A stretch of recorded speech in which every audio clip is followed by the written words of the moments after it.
Hey, I'm Emily Fraser from McDermott Cues. I hope you all like and follow Shark Street. Hi, I'm Lucas Calcifer. Join us on the Shark. Hello, I'm Salotto, and join us on Shark Stream. Hello everyone, I'm Francisco Sanchez Ruiz. Join us to the Shark Stream. Let's go! Hello, I am David Alcaide. Join us in Shark Stream. Hey guys, I'm Feder Horst. Join us on the Shark Stream. I'm Christina Tkach. Join us on the Shark Stream. Hey guys, it's Jason Shaw. Join us on the Shark Stream tonight. I'm John Moore. Join me on the Shark Stream. Hi, I'm Savannah Easton. Join us on the Shark Stream. Hi, my name is Georgia Georgiev, and you can join us at the Shark Stream.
Ready to go? Yeah, all right. So this is Brian Brennan in the booth at Yale Billiards in Wallingford, Connecticut, bringing you live pro list action. We got number 31, Charlie McMahon, and number 32, Flyin Brian Marek, the very famous Flyin Brian Marek, playing against each other for this spot. You've seen both these fellas on the channel before, and if you know Flyin Brian, you know exactly what he's all about. So thanks, everybody, for tuning in. This is first of a triple header tonight. So tonight we're going to be doing this match. After that, we're going to do number 2 versus number 3. Rob Pierce and Ryan Cullen will be playing each other. And then after that, number 5, Dave Gavrish, is going to be taking on number 6, Mike Jackson. So 3 big matches coming up tonight, and I'll definitely keep you posted as the night progresses. Expecting to have company from none other than Brian the Kickin' Chicken, of course, and Bobby Hunt. I think they're confirmed to come in tonight and do at least 1 or 2 of the matches. So, yeah, we're going to have Shark Stream all day long. It's Wednesday night on the Shark Stream.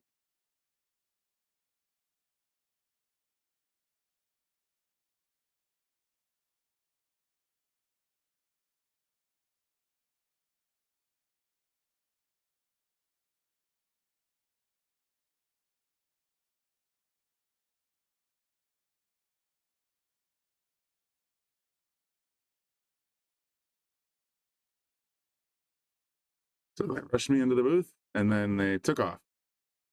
Well, they didn't really rush me into the booth. I saw that they were lagging, so I figured I'd better get in the booth. And then as soon as I get in the booth, player break. Where the heck did Brian go?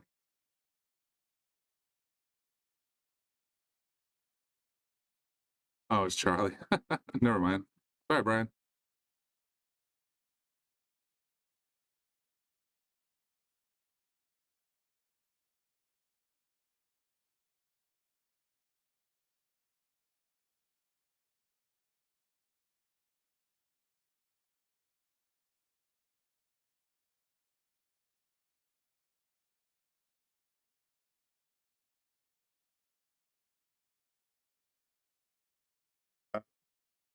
In fact, Facebook hasn't been giving out any titles, so I'll check it out. My screen, it says Lucas Fracasso Vernis. Oh, look at that. Didn't update the titles. You're absolutely right. All right. My screen says it's Charlie McMahon, but let me try updating again.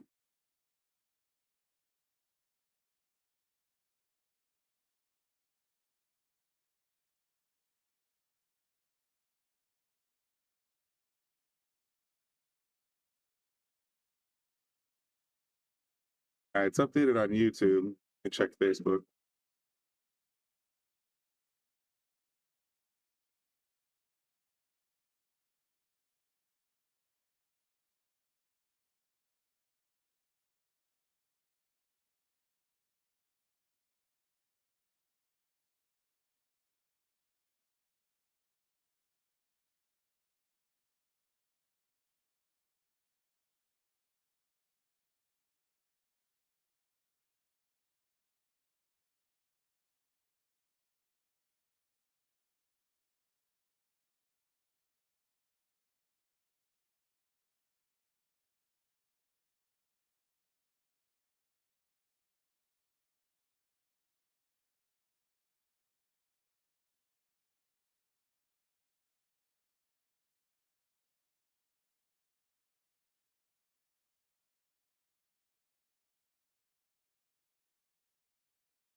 All right, looks like the post details are up to date now on both Facebook and YouTube. Thanks for pointing that out for me.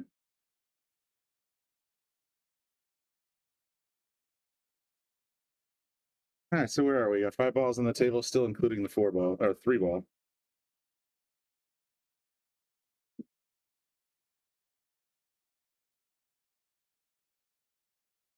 Charlie swing and a miss. Ball in hand, Brian.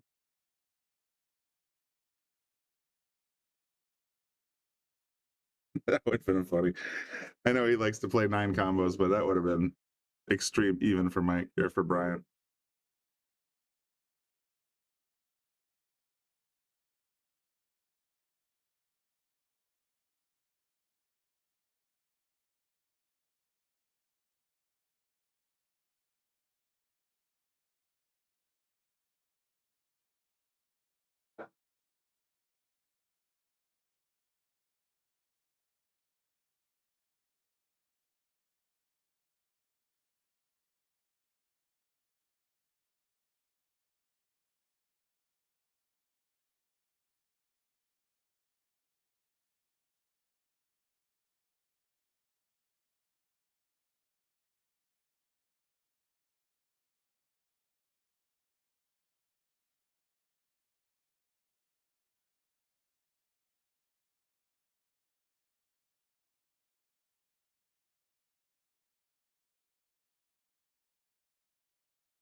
Big shot from Charlie. Boy, on any other table in the room, that would have gone in.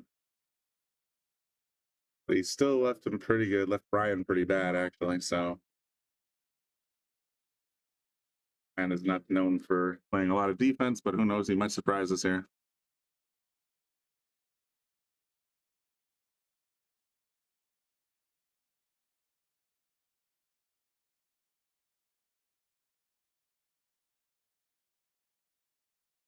That was a defensive play. Just caught the little point on the side there.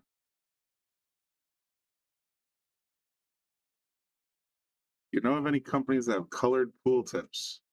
Came across one, but unfortunately they're for English style. No, honestly, I've only ever seen regular leather tips, and more recently, these phenolic tips. John, I'm not entirely certain if he's just had a bad slump or if he had a challenge match, but that's something that you'd have to ask him. Yeah, I remember him being in the teens. I think he might have had a challenge match that he came away on the wrong side of.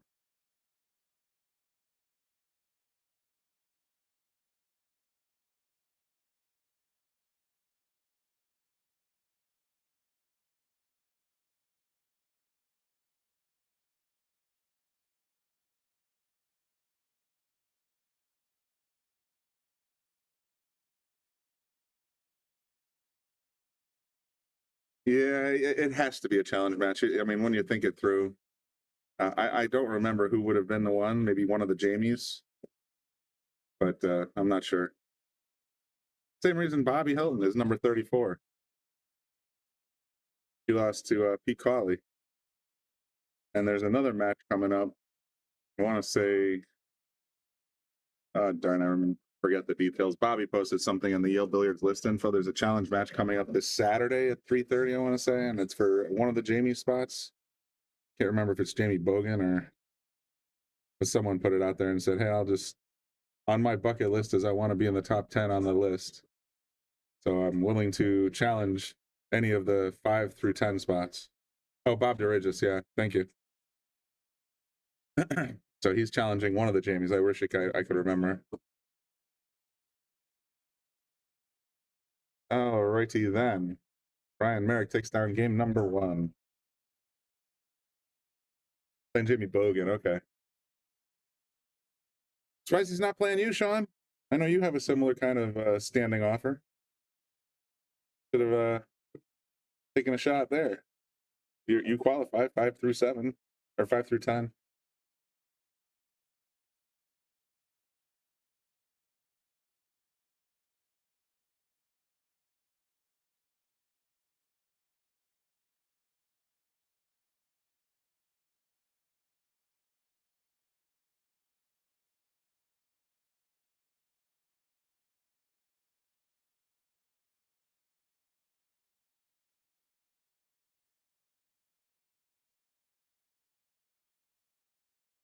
You're scared of Bob?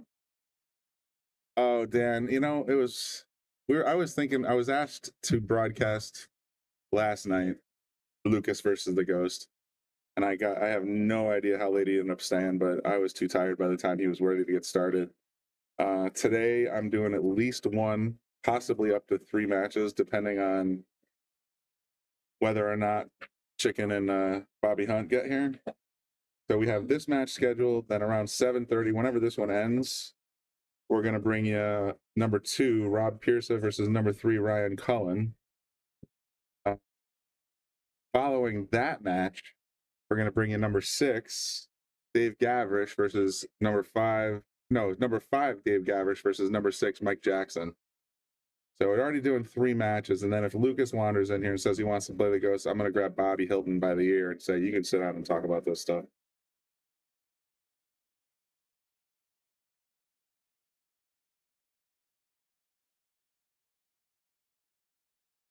Yeah, if you missed the last one we did, I think we went live just after midnight, or no, just before midnight, and ended up staying for about 2 hours, 2.5 hours.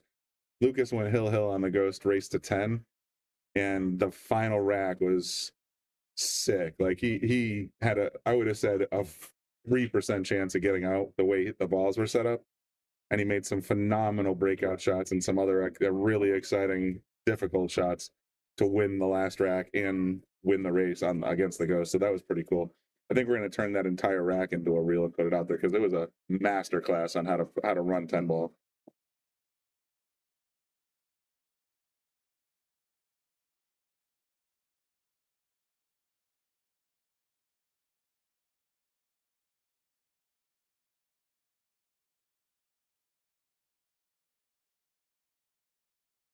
I don't know if people are scared to play him. It's I've seen him play lots of different people. He was down here playing Pete Cawley, our number 10, when I left last night. So he'll play anybody. It's just a matter of a lot of players are, probably a little intimidated. He's a 747 Fargo and he's a, young kid. So who knows? I'd play him. I don't think I'd do great against him, but I'd play him. I wouldn't play him for money unless he gave me a hell of a lot of weight, but I'd play him.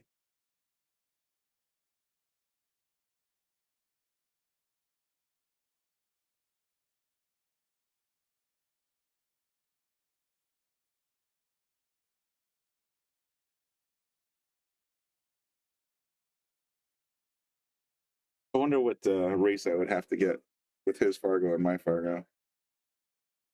Let's open up the handy dandy Fargo rate. Search. Yes. Burner.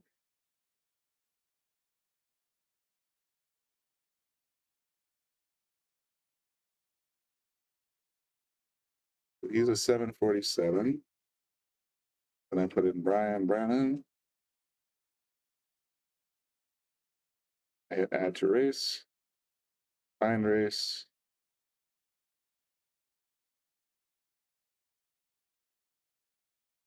So R7. Race to 7, he would have to spot me 10-4. So I'd get 6 games on the wire if he wanted to play me. And even then, I think I'd probably punk out, especially if we're playing on table 8.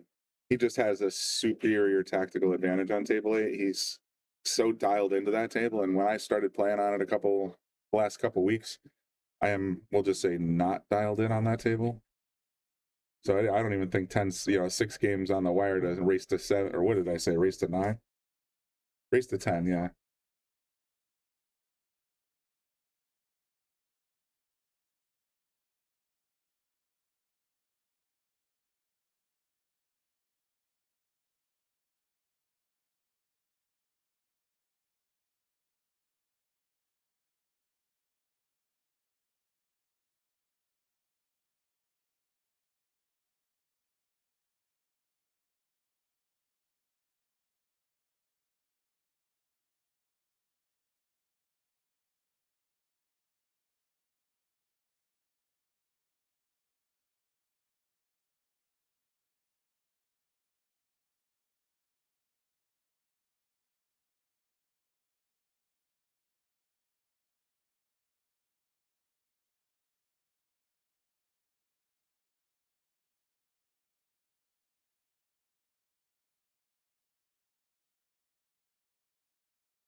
Brian credit, man. He's still taking them nice and crisp into the corners, man. That's the scary part for me. Is like I know I trust my shot. I trust it more when it's oh, we scratched. I trust it more when it's going a little low speed, but man, these guys, these 600 Fargo guys, man, they can hit them into these 4-inch pockets pretty reliably. I would box every damn one of them.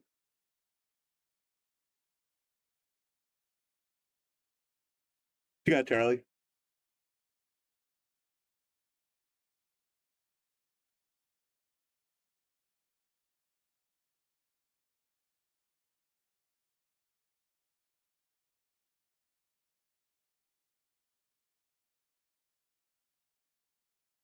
And by the way, I have little doubt that if Brian either makes an extraordinarily awesome shot or an extraordinarily crappy shot, one way or the other, he's going to come back and sit with me in the booth for a few minutes between racks.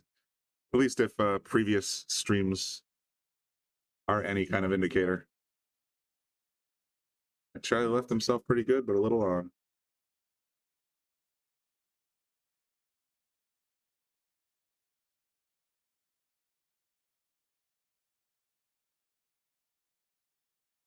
There you go. Charlie ties it up. Boing.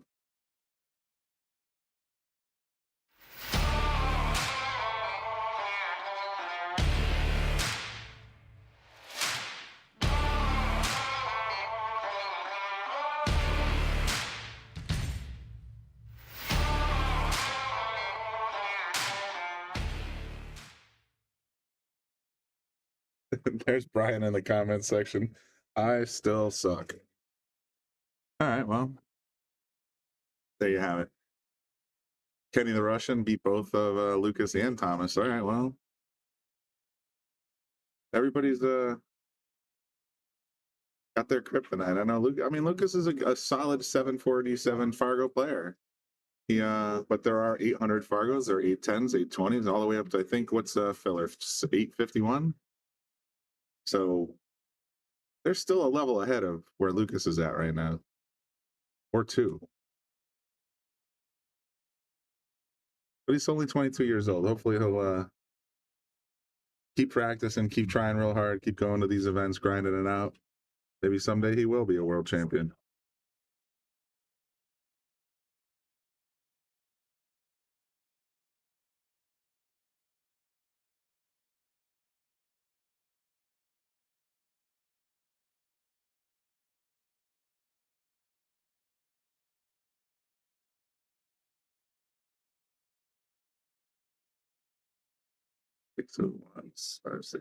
Okay, yeah.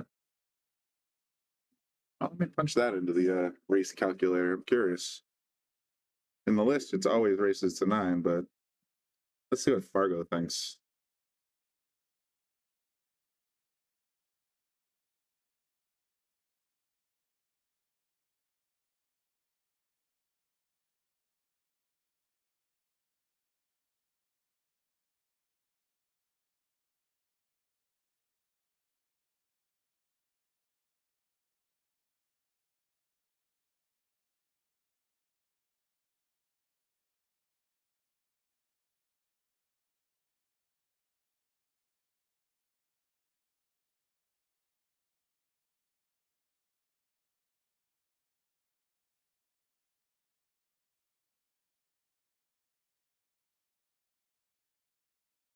So in the race calculator with those two Fargos, it says that an R7 medium would be Charlie would go to 6, Brian would go, or hot would go to 7.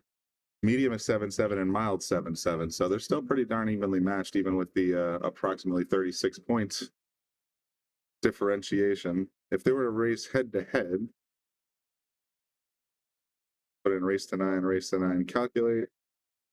It says Brian Marek wins this race 69.9% of the time, and Charlie McMahon wins this race 30.1% of the time. So that's what Fargo says.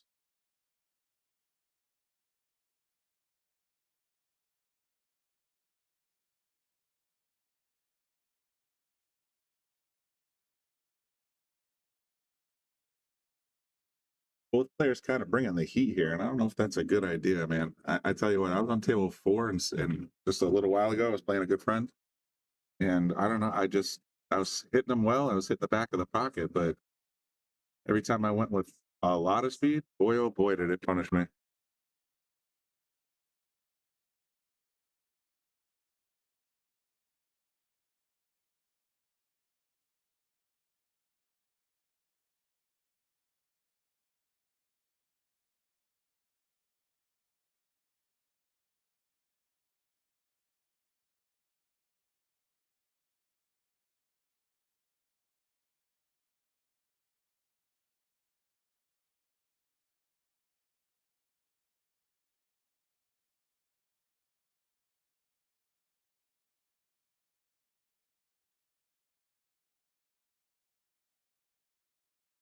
Nice jumper.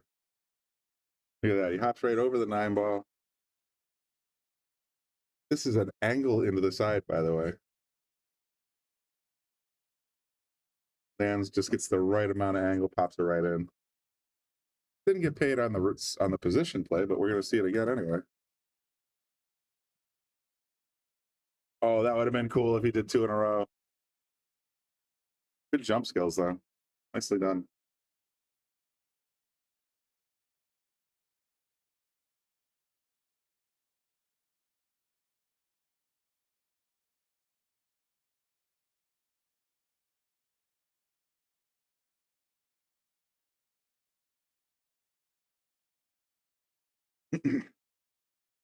The only way I see you get here is a jump cue or top short rail. I don't like this with the 7 in the way.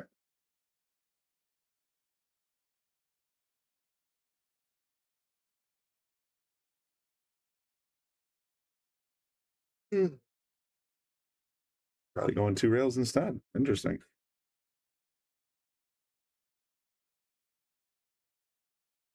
Backs it in the face. Ryan's got a shot, but he's got to shoot over the 9-ball.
Wow.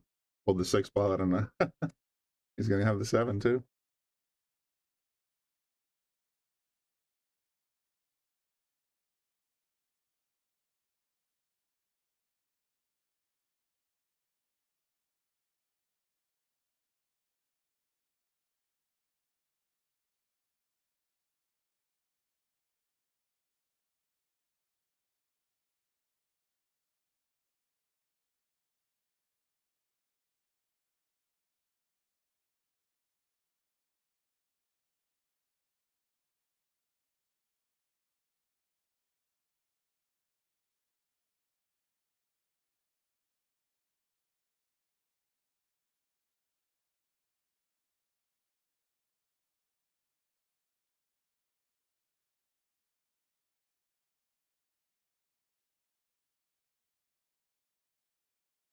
Oh, you might have had a chance there if the 7 didn't drift into its path. You did see him put his tip down by the corner of the pocket before he shot that one, so he was indicating that he was going for the 9.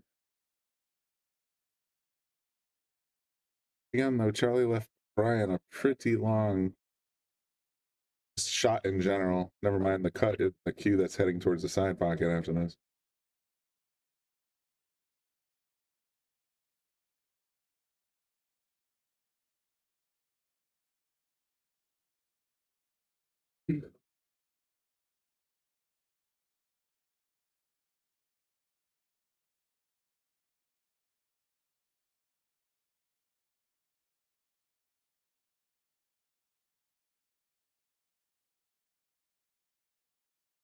Pretty much every time I've seen this so far, when Charlie tries to stroke the, get the cue ball around the table, he's off by a mile.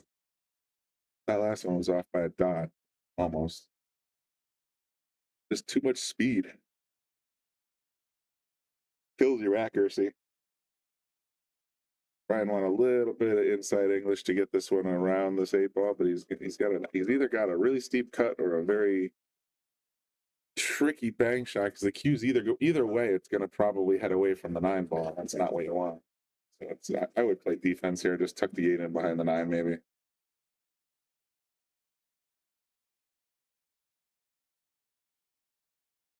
Brian's not one to think of that stuff, or not think of. He probably thought of it, but then he said, nope, just going to cut it right in.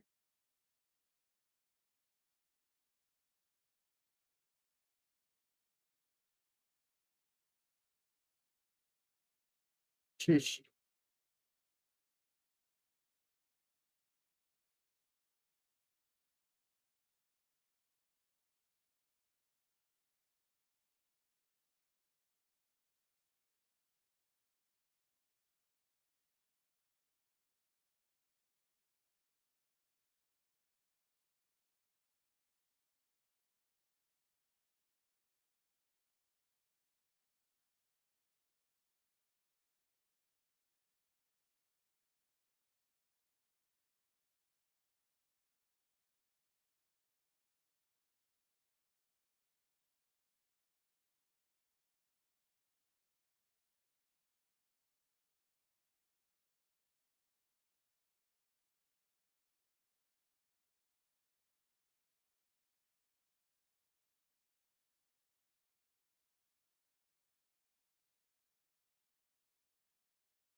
Charlie's wondering if the banks are open today. Sure seem to be. Salotto is the world's premier pool community. Playing your friends has never been more fun. Raise the bar with Salotto so regular practice can become real pressure. With monthly prizes and cash payouts, Salotto brings pool to the people. You can even submit match results to Fargo Rate through Salotto if you want, but you don't have to. Your race, your place. Make your matches count with Salotto. Download now and get started. No minimum play per month. 8, 9, 10 ball. You choose. It all counts.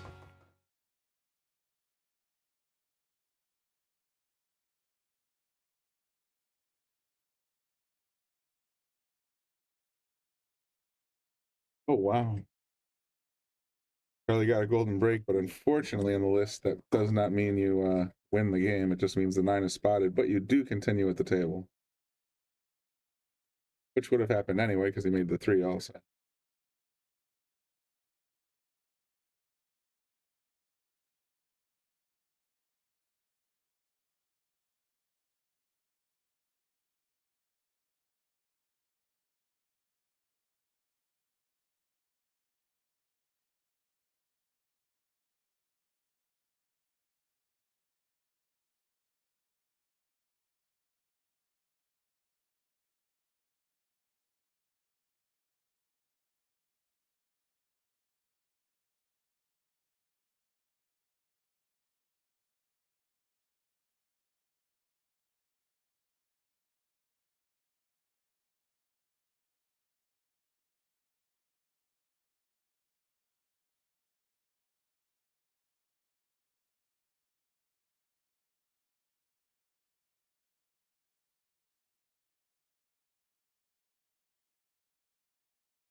He's coming straight at the 7 ball. I think he just used a little outside.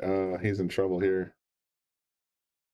He used a little less outside, or maybe a little more. He probably would have been safe, or he wouldn't have been safe. He would have been in great shape. As it stands, though, he's got to play defense here.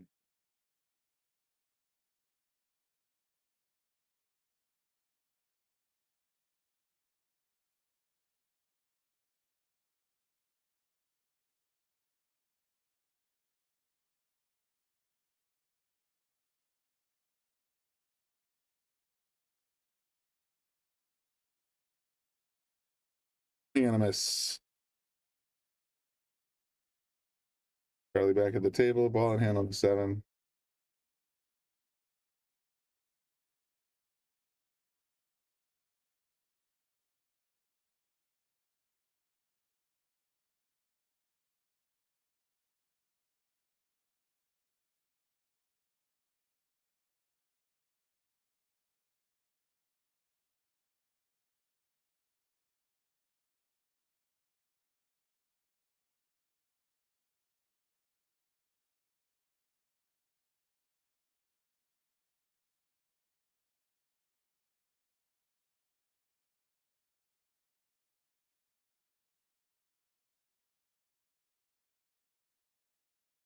Game 3 goes to Charlie.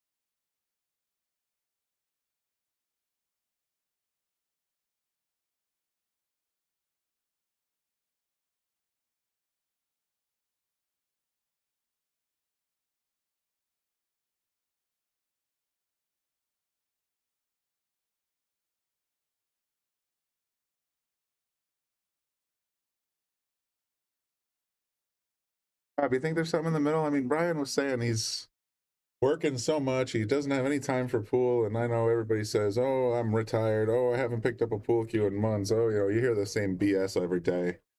But if he is to be believed, then they may not have some action on it, but it's possible. And then not on the list, there's at least some. There's at least something changing hands.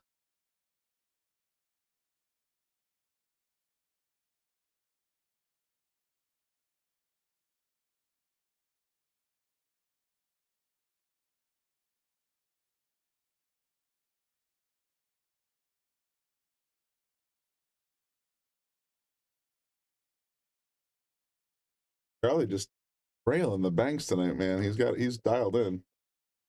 I don't think he's missed one yet.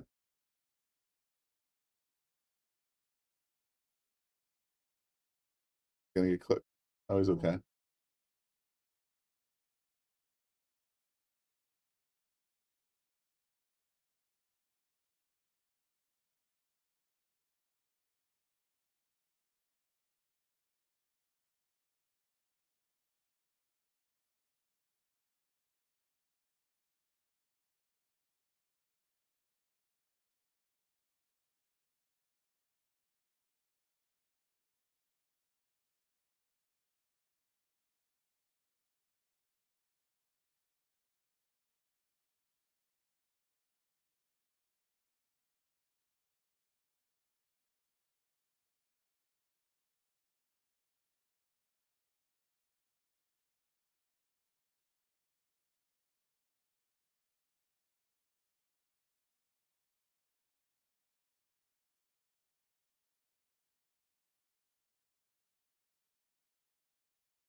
4-1 now.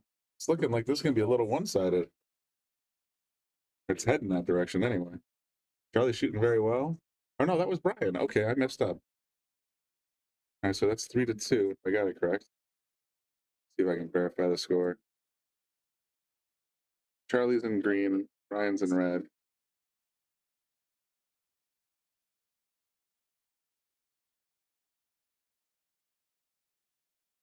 Is he going to update the score?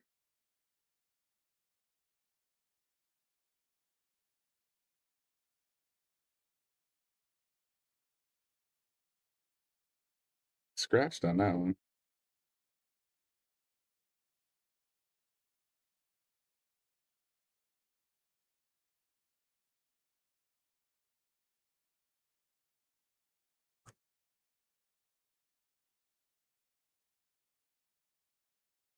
Go verify the score real quick.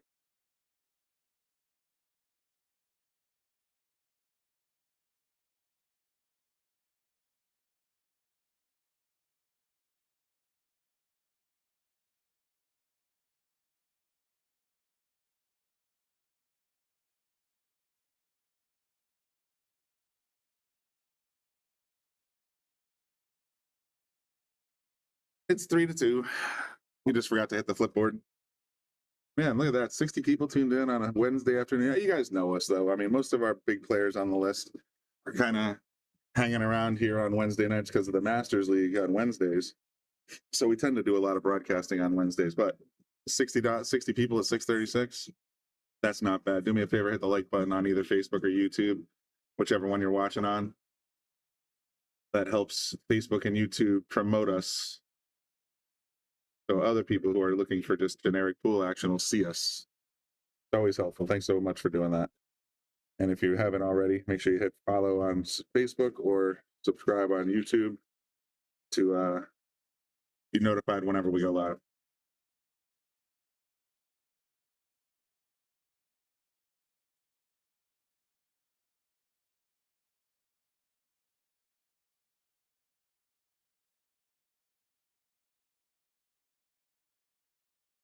Brian was looking for that 5-9 cover.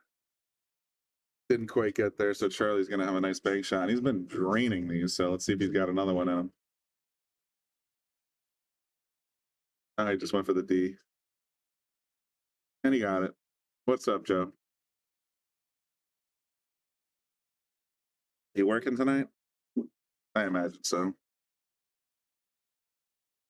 Yeah, we got a lot of pool coming up tonight. So if you're tuning in, if you just tuned in recently, we have this match. Following this match, we're going to have number 2, Rob Pearsa versus number 3, Ryan Cullen. I believe it's 2 and 3. And I think I have the order right. Oh, it's number 2, Ryan Cullen versus number 3, Rob Pearsa. I misspoke. And then after that, we're going to have number 5, Dave Gavrish versus number 6, Mike Jackson. They'll all be playing tonight. So we have 3 matches. This is the first leg of a triple header. Lots of pool tonight. Lots of great pool tonight.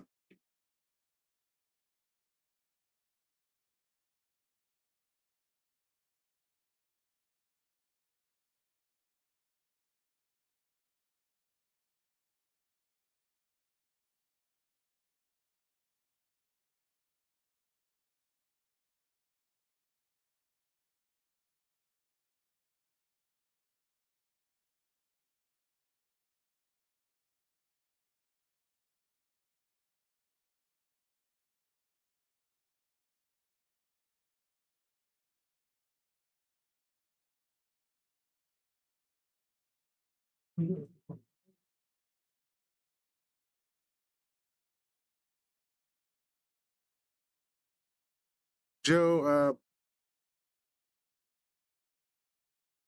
how do I explain? So the new rule is if you don't play in a 2-week period, you get skipped.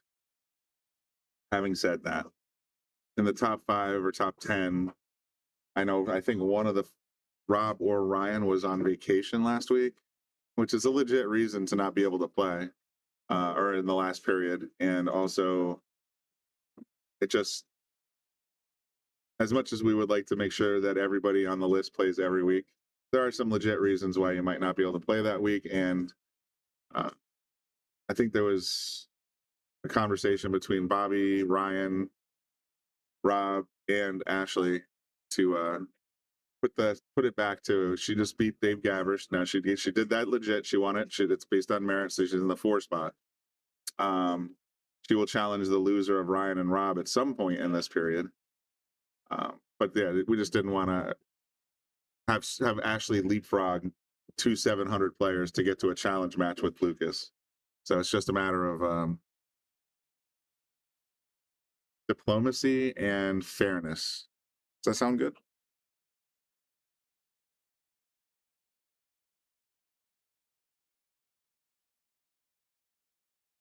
So as it stands, yeah, she's in 4th, and she'll be challenging whoever loses tonight's match between Rob and Ryan.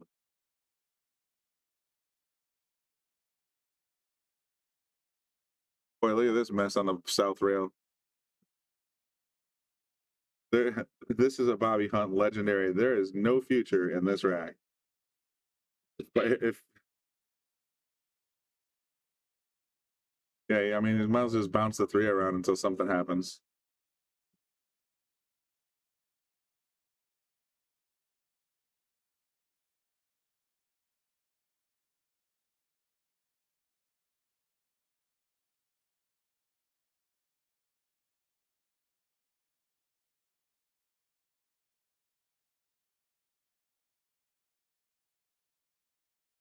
But Chrissy Hilton must be here tonight. So far, I've heard the Friends theme song, and prior to that, there was a song called "Smelly Cat." I guess a rock stylized version of "Smelly Cat" from Friends. Only one person I know that would play both those songs.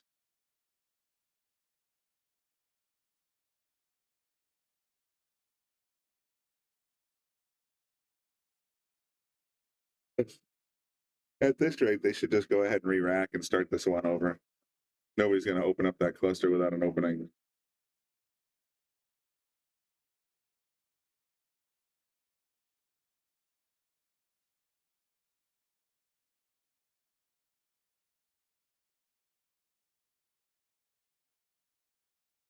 That is a hot mess right there. Somebody's going to have to watch this head.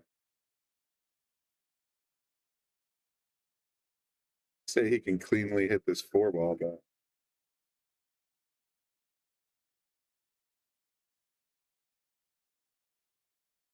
no doubt about it in my mind, that was a clean hit.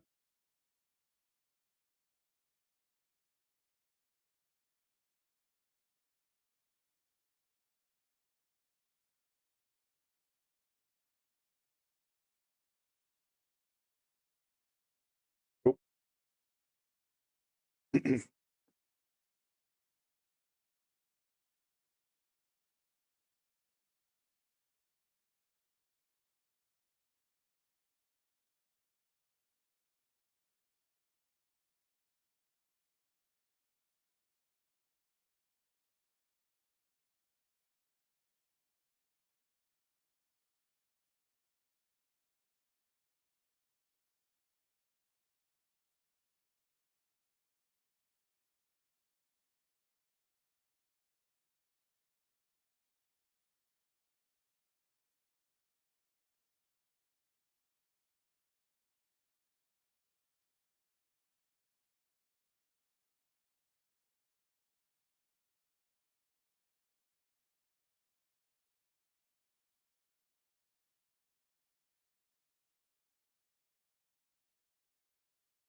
Ball's finally free. We can move on to getting some balls in pockets.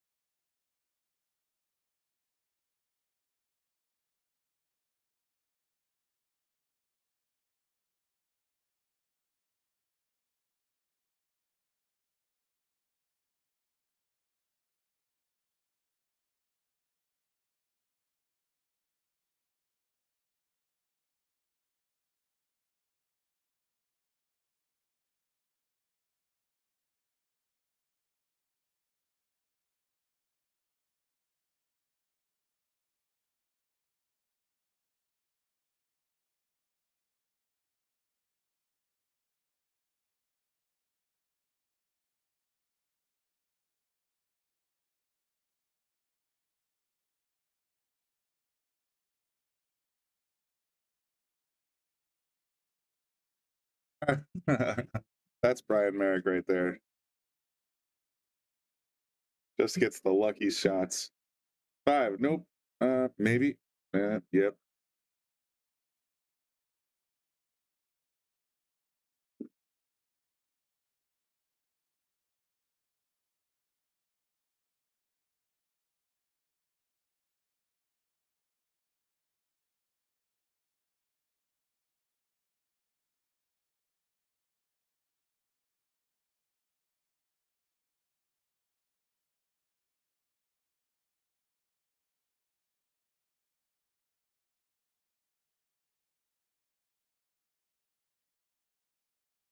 So far, Joe, he has not gone for any early nines yet. Yet. Big word.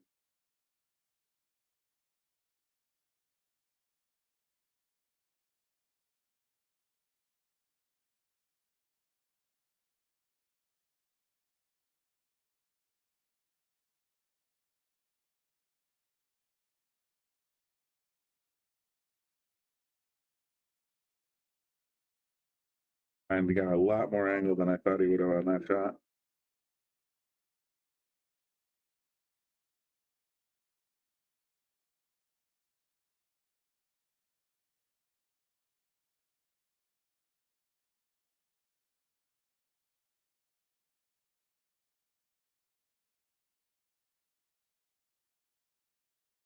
Joe, somehow I doubt that Brian's turning over a new leaf. I think legit, maybe he is working all that time and he just doesn't have that time to play pool and get his mojo going.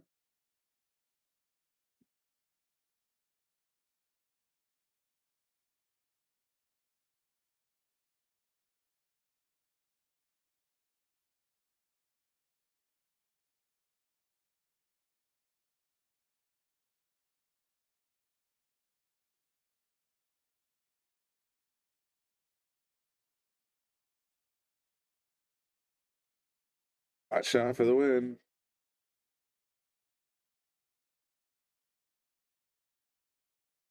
Charlie just knocking him down.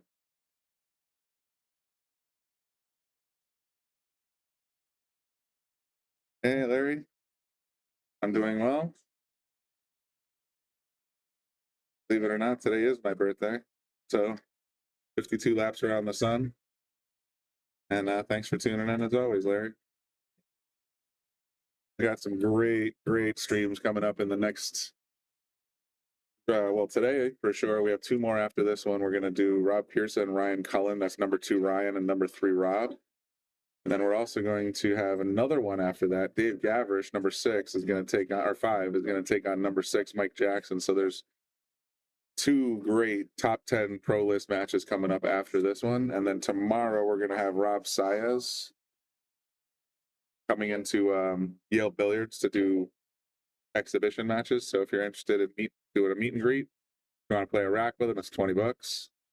So that's certainly coming up tomorrow. And I think we have a couple things going on this weekend, but I can't remember them off the top of my head. No, Lascotti Cups this weekend. So that's probably where you guys are going to be. Heading on over to the Ship the Cash channel, where you're going to see Lucas Fracasso Werner. You're going to see all the Connecticut heavy hitters playing in the Lascotti Cup, 14th and 15th. That's Saturday and Sunday.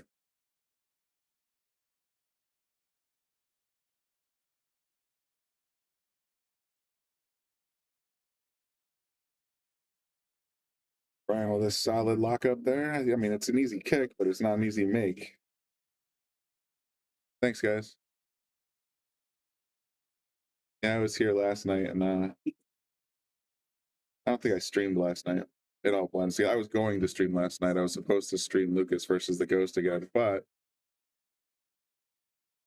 he wasn't here until damn near 11 o'clock. I was getting tired, so I was sitting there. I said, I told Bobby, if Lucas isn't here by 11 o'clock, I'm going home. He walks in right at 11 o'clock, so I'm like, I'll give it a little bit more time. See if he plays the Ghost. And I was like, I'm getting ready to go. And then 12 o'clock shows up. I guess they overheard me talking to my friend Jackie. She had bought me a shot and said, happy birthday. And I said, how did you know that? She goes, is it your birthday? I said, no, about another hour. So either Jackie kind of ratted me out or Jamie overheard it. So the whole staff came out at midnight, right on the nose, gave me a big cookie with a candle on it and sang happy birthday. So that was kind of cool.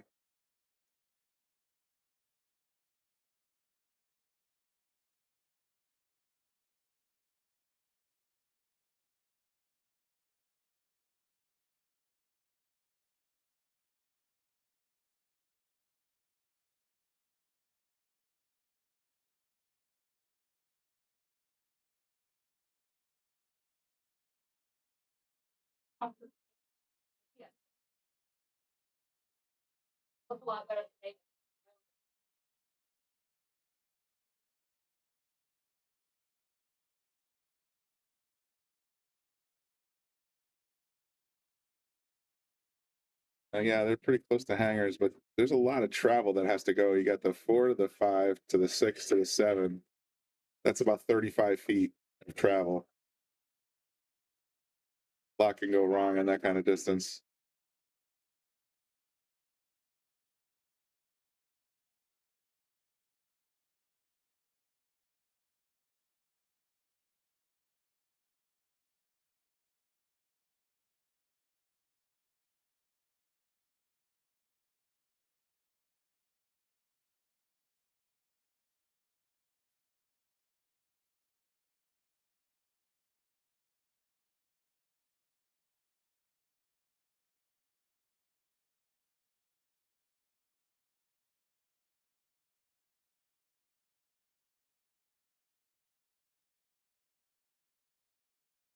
Going up the table, then down the table, then up the table, then down the table. It's just real hard to keep your precision dialed in.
Oh, he's a heavy handed right now. I mean, I had this problem all day today. I was hitting just a little too hard and it was getting out of control. Maybe it's because it's raining out.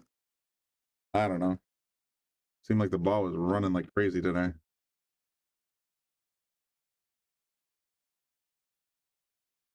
All right, Brian with a beauty.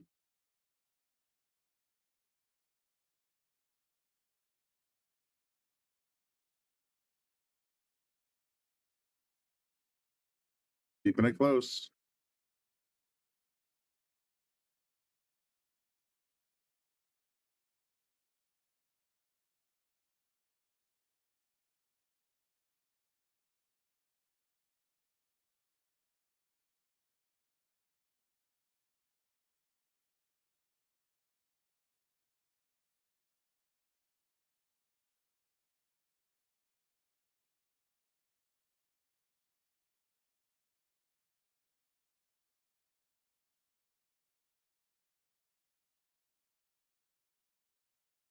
He stayed out of the side bucket. Looks like he'll have a shot on the 1A as well.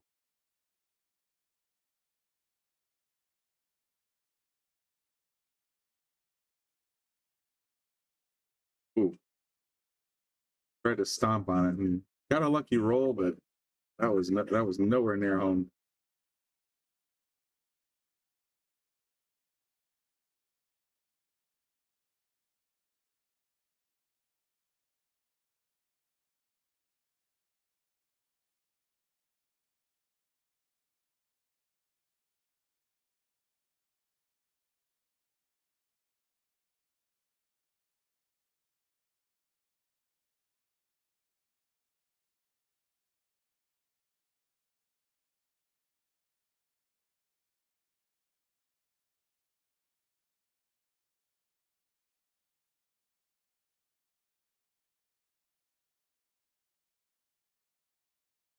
We snuck right between those two balls.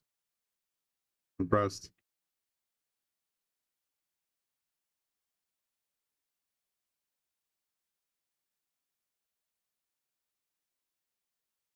Ooh. All right. Well, Brian's got ball in hand, but he's got no look at the 9, so no exciting action just yet. I'm sure there's going to be at least one.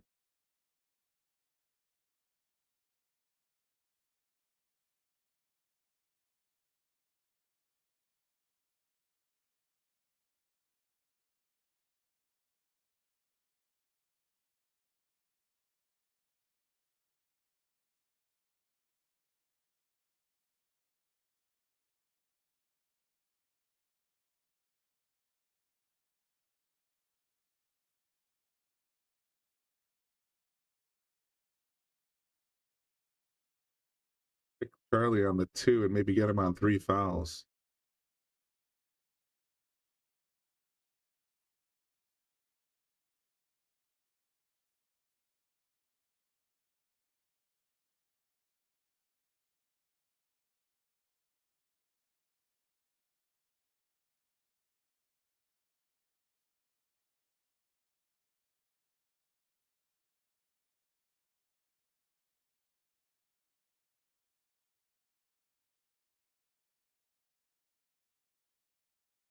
All right, so he got the rail, he got the 1 ball.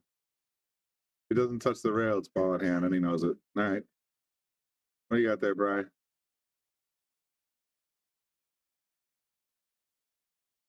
Tell you what, if this 9 was wild, they would already be flying around the table. But since it's not, Brian's got to think about this run out.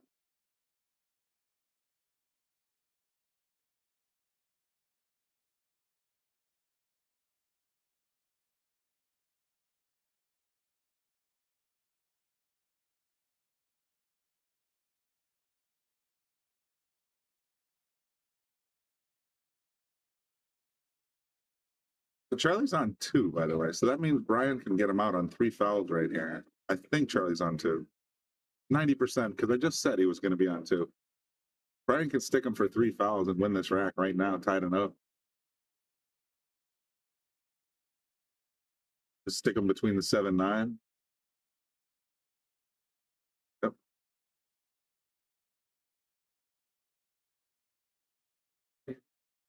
Wow. Okay.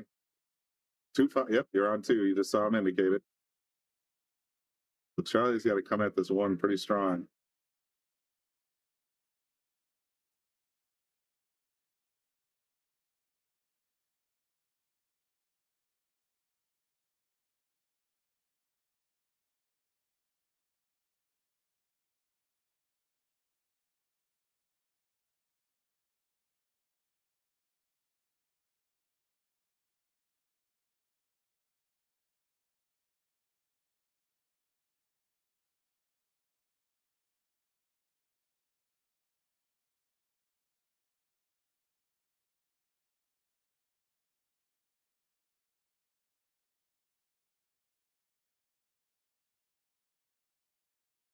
What?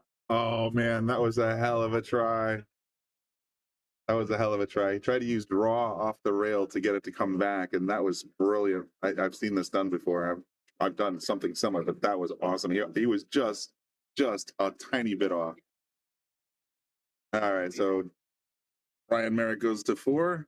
Charlie McMahon is already at 4. Tie game, race to 5 remaining. Oh yeah, Brian just pointed out, it's like you can literally jump it into the rail, and then it'll sky hook over the top of the ball. Sometimes that's a technique you can use. But Brian, legit, that was some solid safety play by Brian and Marek right there.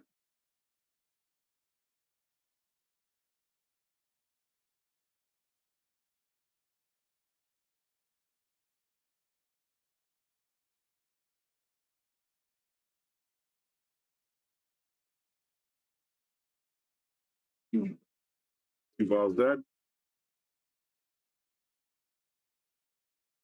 One ball's lined up on the side pocket. Pretty wide open table here with 5. If it's got way past the point, could see a BNR here.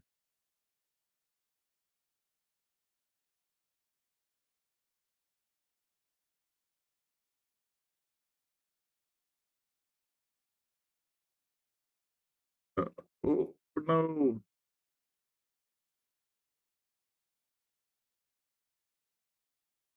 Just kind of bobbled the 3-inch, sent it a little too far up the table.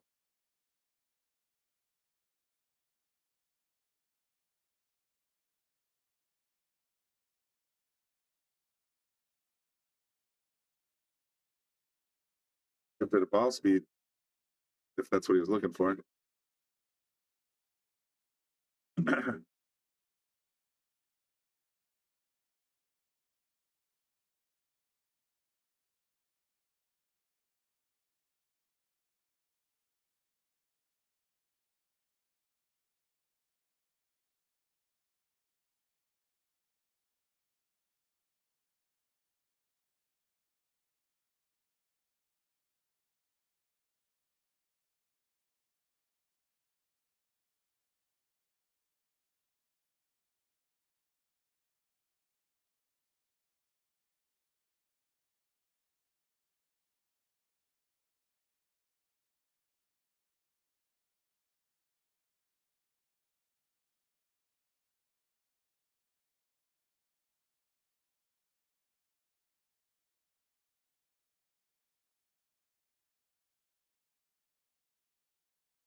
Spin it in 7 in the corner, and then double kissed it after.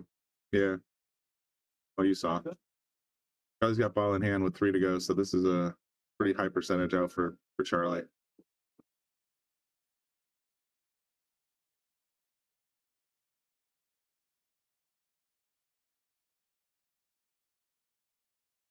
Around the table to get back for the 8. That's a lot of travel.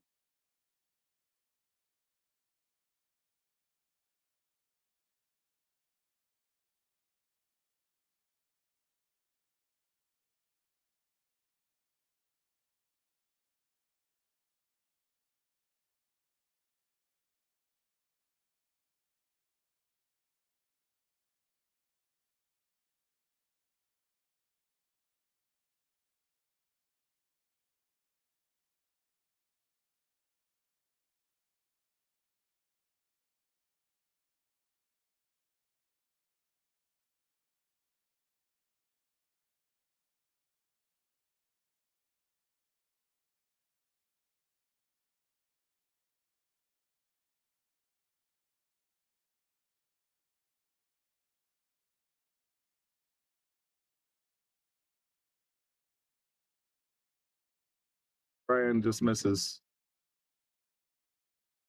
These 9-foot shots on 4-inch pockets, they just get the best of everybody sometimes. Not much you can do about it. You'd swear you have it dialed right into the center of the pocket, and then the ball just careens.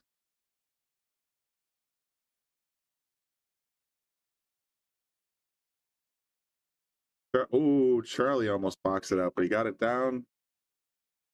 And with Charlie up to 5-4. Be right back, folks.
What do we got here?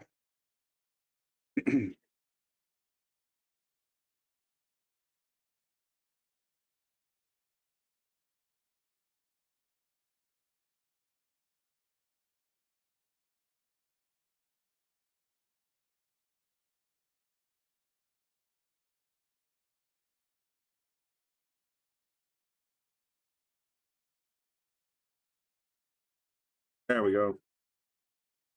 Those are the shots I like to see. Come on. Nice and confident. Get them in there.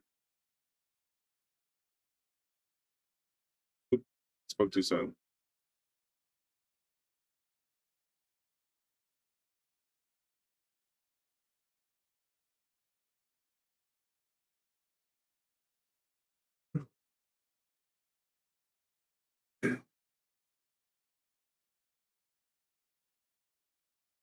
Yeah, for Dave, I agree. There's both these guys are playing. I mean, if they're playing with medium to hard speed, in my opinion, in these pockets, and boy, oh boy, you got to be spot on to get those to drop.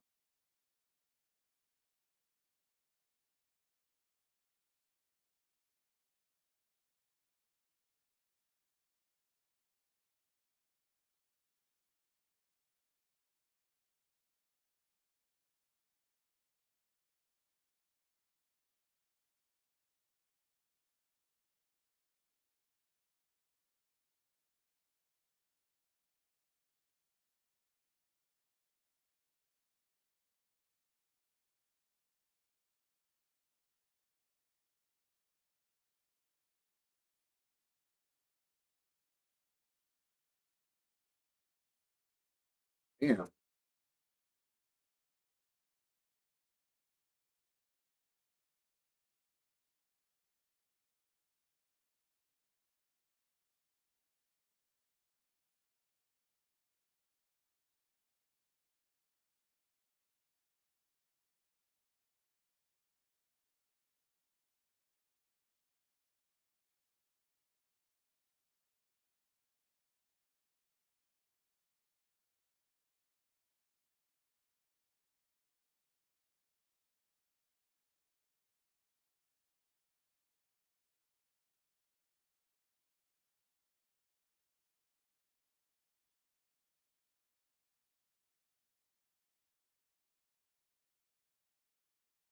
Trying to figure out what to do about this 7-8 situation. And his reputation suggests that he draw it back for the 8-9 combo, but his actual skills would say, no, you're going to take this run out. And I got a decent shot on the 9-8 in the corner. Just sort of scoot the cue ball up north.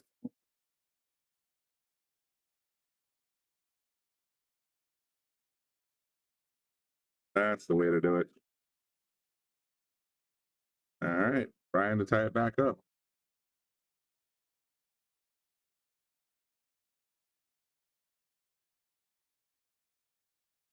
Oh no. I just legit jinxed him right there. Straight in 9. Well, that's something I do.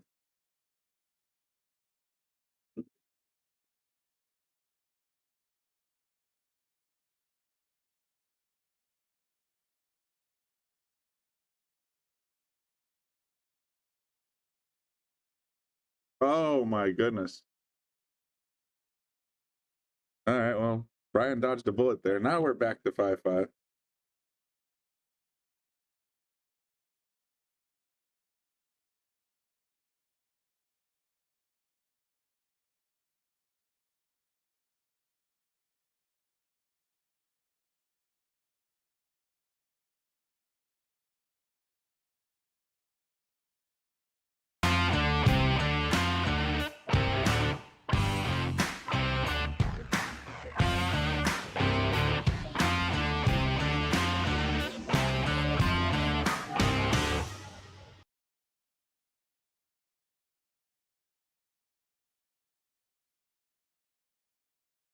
I got what?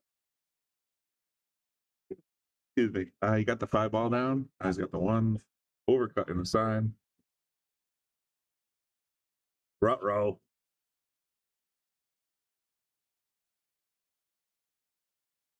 He hasn't called it yet, unless he said it verbally. Oh, oh, wow. Now we got a 9 ball, kind of a hanger.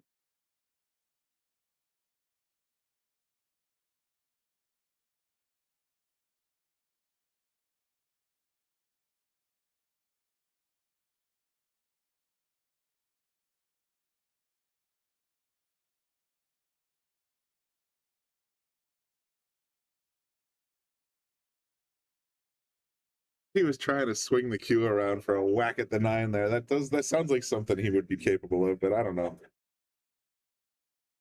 Anyone's guess, really.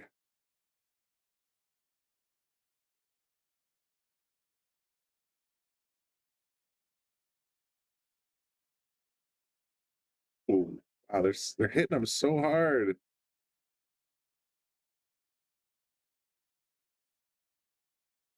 I find this table rewards you if you treat it nice. But actually, pockets that don't take many shots start taking them a little easier if they come in with, you know, I wouldn't say gentle, but anywhere between medium and low speed. They do open up just a little bit.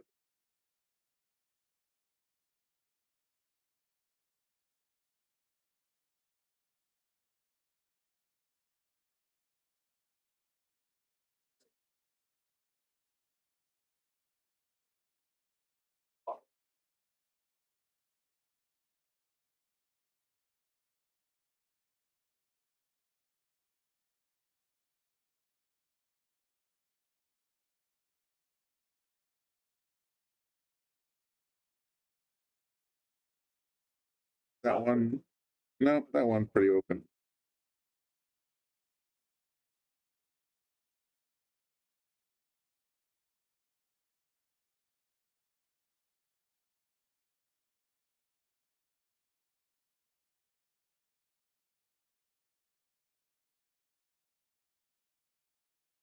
Or killer blast out of the corner. Oh, and he sent the cue towards the 9 again. That's pretty funny. I wonder if that was intentional. May have been.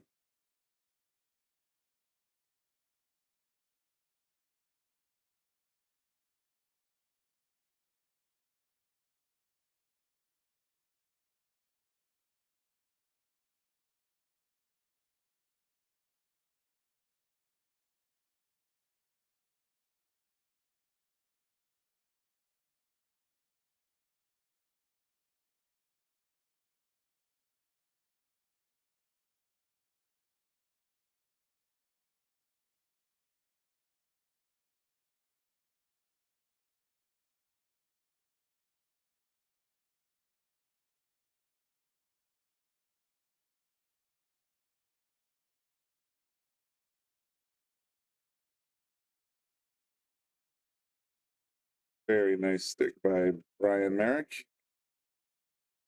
Charlie's gonna have a hard time digging out of this one, I think. It looks like it's close enough to the ping ball that it might have cut off the one railer. At least the up top one railer. The short one railer might still be open.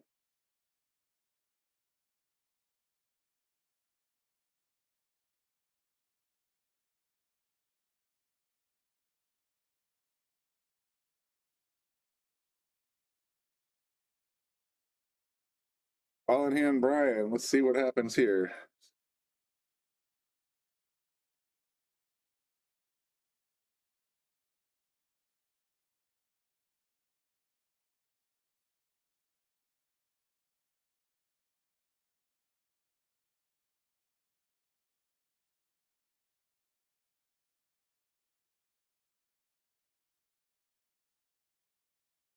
Didn't quite get the angle he wanted for the 4. The 6 is on the other side of the table.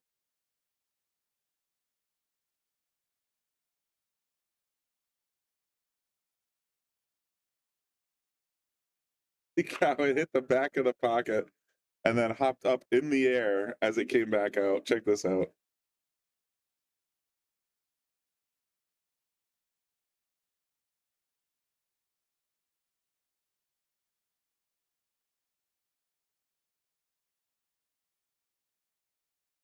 Hey, excuse me? Yep. Are you able to turn on these lights so we could?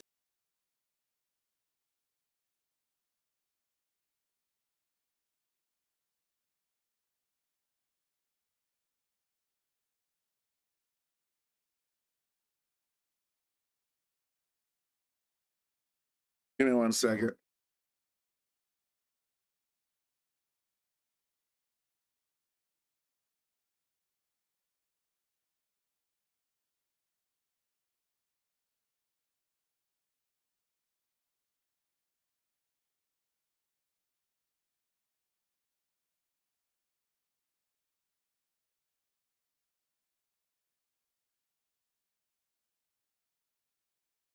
The table gets a 6. Position on the 7, not so bad. 8's gonna have a little trickiness, I think.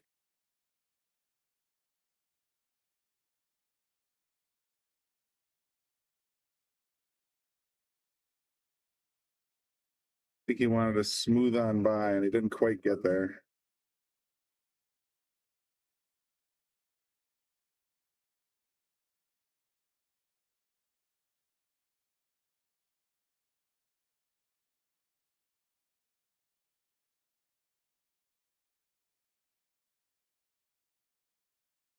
Very got him. Got him. Still jumpable.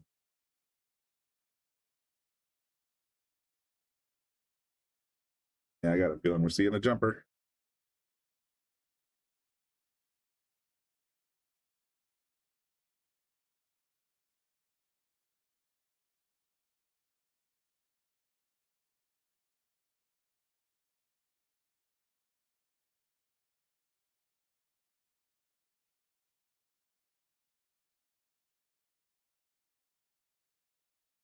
That was a nice kick shot, but I think it's going to sell out hard here.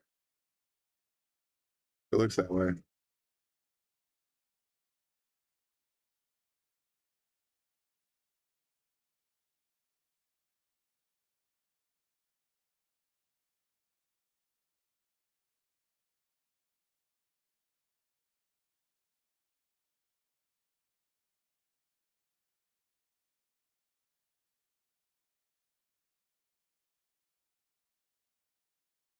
Oh my God. Rama Marek. All right, well, let's give him the point. And then let me tell you about something we got coming up here in February of 2025. You guys haven't heard me talk about it yet. That's right. February 1st and 2nd, we got Yale Billiards presents Efren Bada Reyes and Earl the Pearl Strickland. They're coming here to play a 2-day race to 50. The two goats of pool, world champions, absolute legends. They're going to be here playing a race to 50. If you're interested in getting tickets, VIP or general admission, either way, I think there's going to be a certain amount of tickets available overall. But you should get in touch with Bobby Hilton or Lisa Zunge quickly if you want to come see that. Tickets will sell out fast.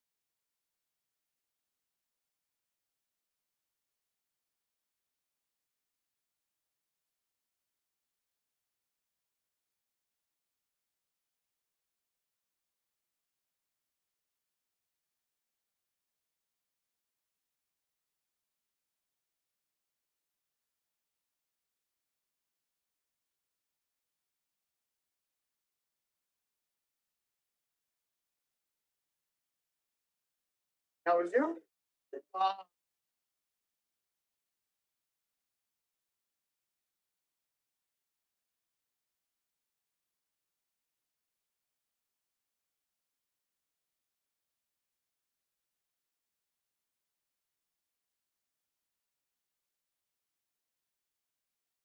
Hey, Teddy, thanks. Good seeing you for Bobby's ceremony this morning. He'd gone to the North Haven Senior Center to open up their brand new pool room. Did the official ribbon cutting ceremony. So I was hanging out with Teddy, Lisa, and a bunch of the other staffers and regulars at Yale Billiards. So that was a lot of fun. And of course, Charlie, that was interesting. And of course, we did stop out for pizza, and I'm still ridiculously full from that pizza. Like, my stomach is not happy with me right now. So I am hoping that Chicken and Bobby Hunt are coming down so they can at least take over the middle match. Give me a minute to digest.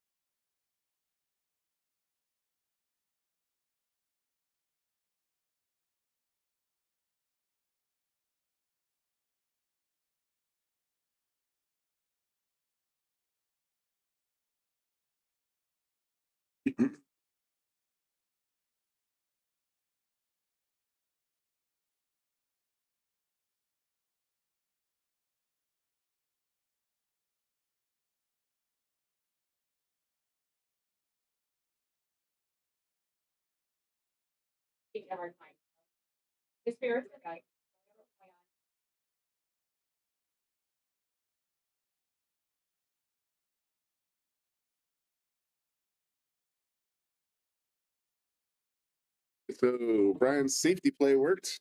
He's got ball in hand.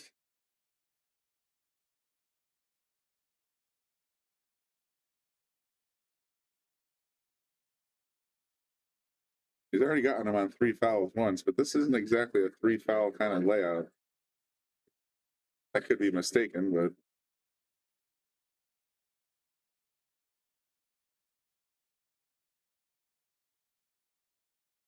looks like he's going to try for number 2. Try to get the 2 up behind the 7-9 and then Freeze to the 6. Didn't quite freeze, but still close enough, I think. Yeah, legit looks like the 6 is in the way.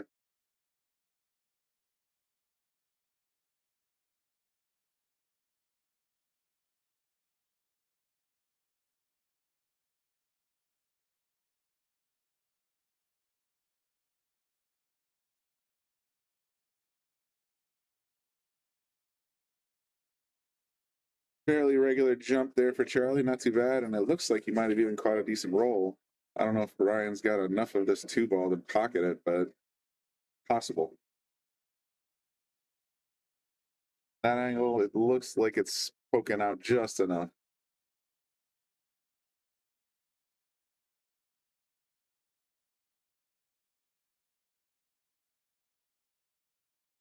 Oh, he had more than enough ball. Just didn't quite catch it right.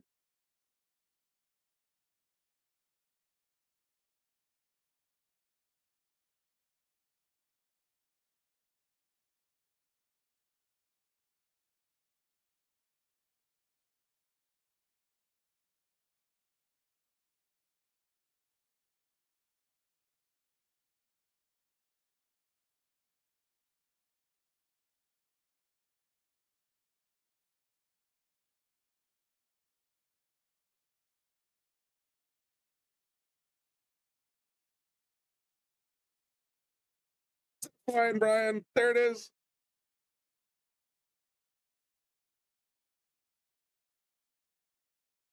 Hear him off the 2, into the 9. Off the 7. Oh, he got so excited there. I just replayed it. Oh, man. I knew we'd see at least one exciting shot from Brian tonight. That was pretty cool. And of course, you just heard from Brian just now, so that was pretty awesome.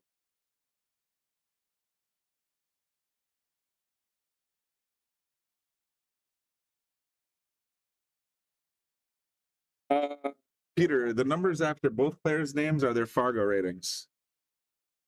So Charlie McMahon has a Fargo rating of 565, and Brian Marek has 601 Fargo rating.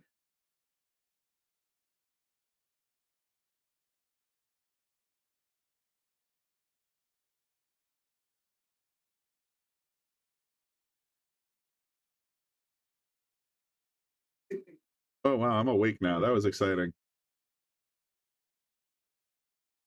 A carom, damn near third kiss. The over-under on early 9-ball attempts. Well, so far it's only been Brian.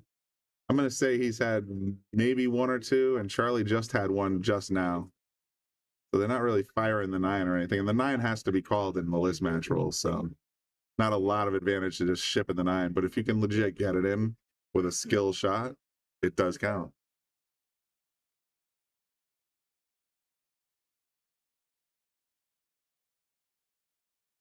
This would be a great example. I mean, you could easily throw away the 2-ball, try for this 9, off the 4, and call it in the corner. Nothing wrong with that. If you get it, you win a point.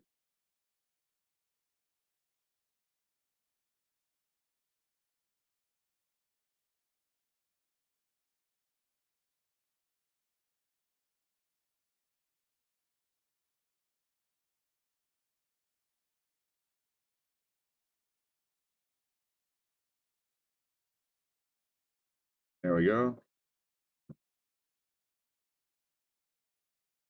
Charlie's going to be, he's got pretty good. I mean, the 6 ball is the only real tricky one I see out there right now. Because the 8's in the way. Oh, he didn't really give himself. Oh, no, he did. He did. If he can cut this in, then he can send the cue up table and come back for the 6.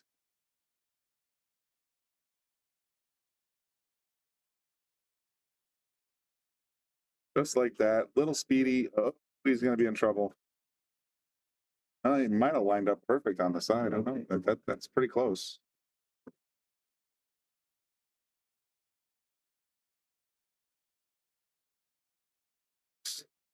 Overcut it just a hair.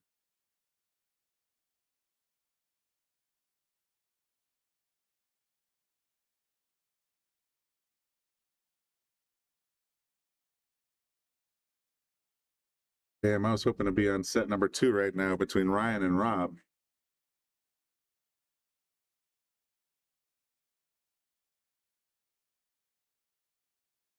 We're 12 racks in, so not like they're not playing at a reasonable clip.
Kidding me? Rather than putting that in, just decided I'll just kick it cross corner. I have better position play. That was weird.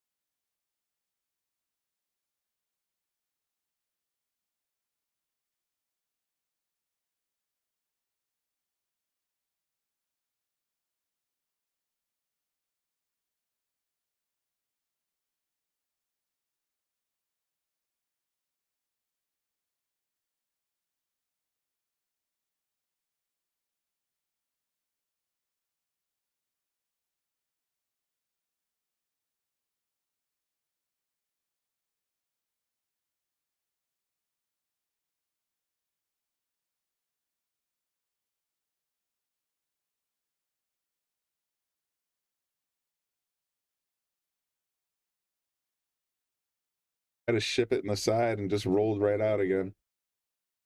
At least it didn't bounce across the table like his last attempt.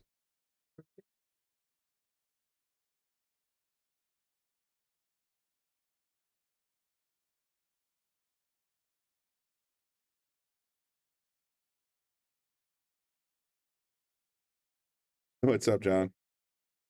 And thank you for the birthday wishes. Appreciate that.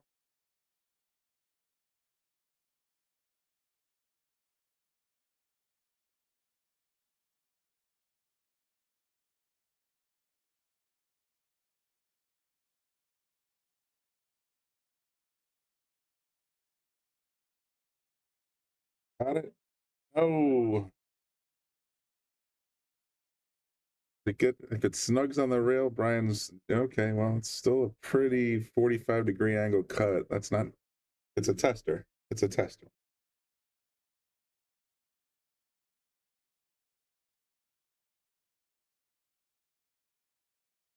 There you go, Brian.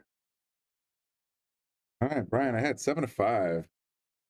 Brian looking to move up the list. Charlie's defending his number 31 spot, so he's had a couple opportunities, just sort of missed a couple key nines. So Brian's gonna be, he's ahead by 2. Charlie needs 4. And remember, stay tuned. After this, we're gonna have Rob. Sorry, I'm so yawny. We're gonna have Rob Pierce in the number 3 slot challenging Ryan Cullen in the number 2 slot. And then, assuming we still have time, because who knows how much longer I'm gonna stay awake, we will have the number 5, Dave Gavrish, defending his spot against number 6, Mike Jackson. So 2 more matches tonight after this one, all in the top 6.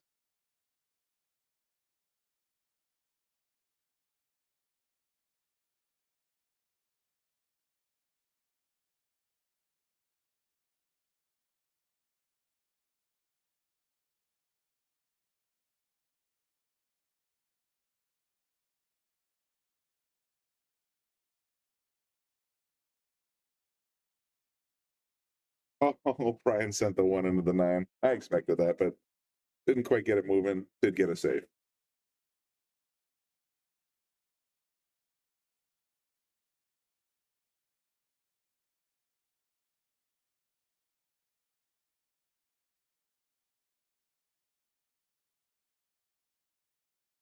Ooh, gonna miss.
Yeah, I kind of saw that one coming. If you paid attention, he called the 9 here, so he's going to probably try to play the 4 and just left it.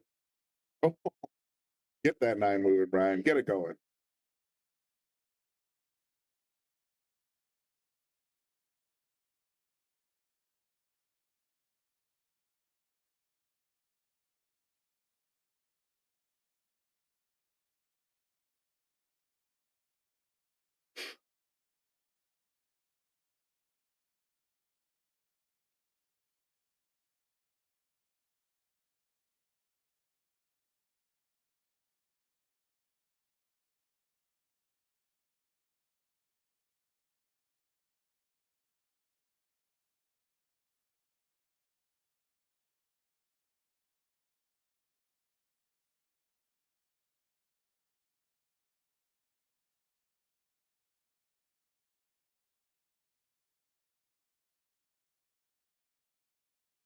Wow.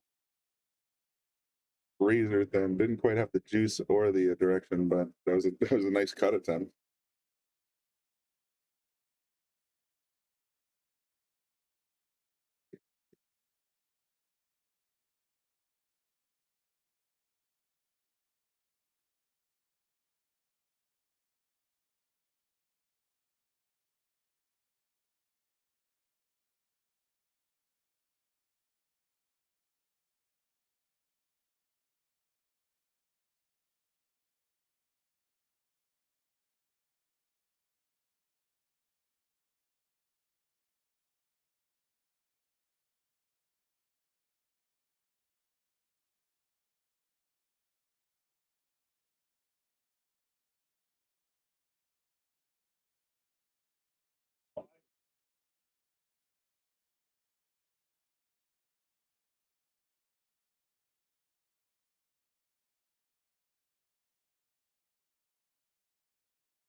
fellas. We got to legit start dropping balls here.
We go 6 balls finally gone.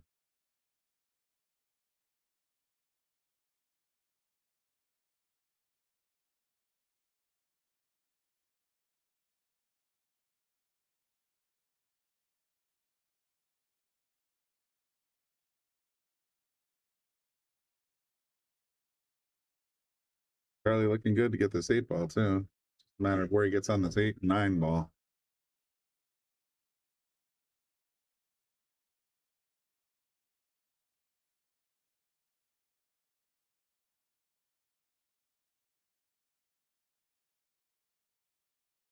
No reward for Charlie.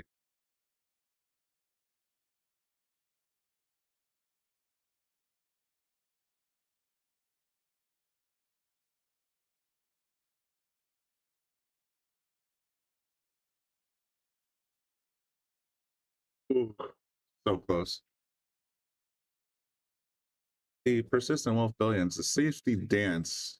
I'm a child that grew up in the 80s. The safety dance is men without hats being really weird in a video. That's the safety dance.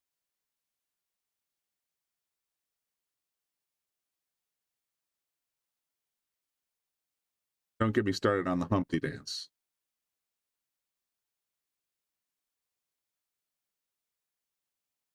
Charlie got a big opportunity to bring it back within 1 here. Straight in shot, 9 on the corner.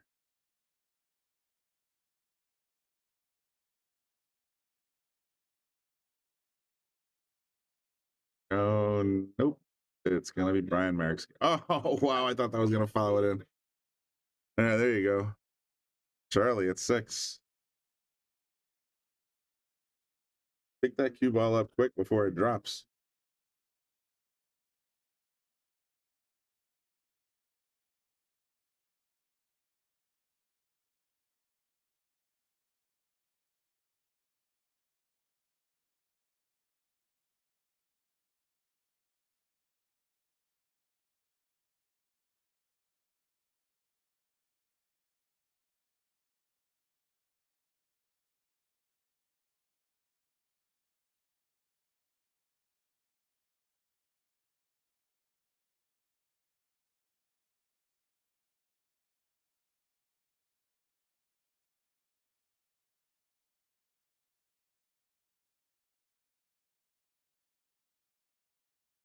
That's how I'm living, and my nose is long. My nose is big.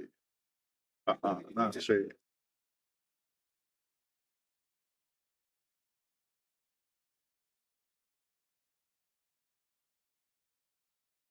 Nice little combo there from Brian.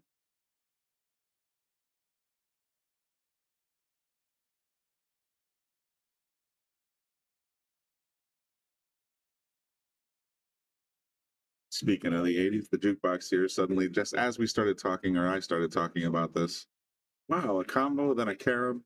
Brian's kind of pulling out his big stuff. Yeah, they just started playing Kenny Loggins, Footloose, so read into that whatever you want. Another carom. So combo carom, and he's still on the 2 ball.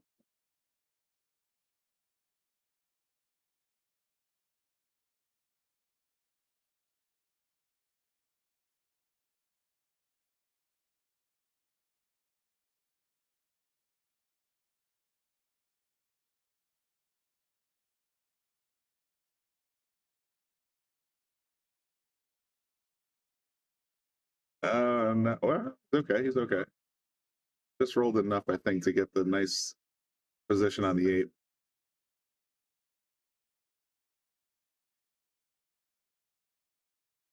Forward. Wow, he ended up on the 50-yard line. I don't know why he went forward. I would have kind of pulled it back just about 6-8 inches and just taken the shot.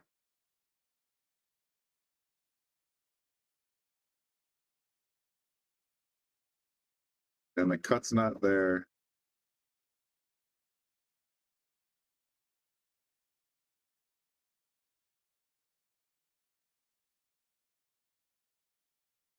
Everybody there. Everybody cut. Everybody cut. Yes, footloose.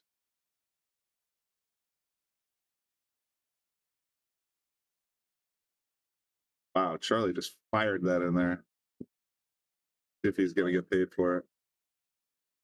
Not really.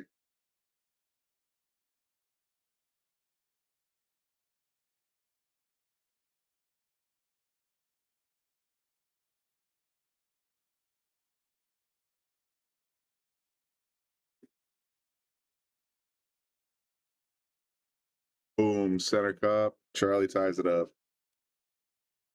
Race to 2, folks. What do you guys think? Is it going to be Flyin Marek, or is it going to be Charlie McMahon taking down this match? Got a race to 2 left. Let me know what you think in the comments. My opinion is, because I want to get on to the next match, it's going to go hill, and then it's going to be a 15-minute final. But that's just me being a pessimist. What do you guys think?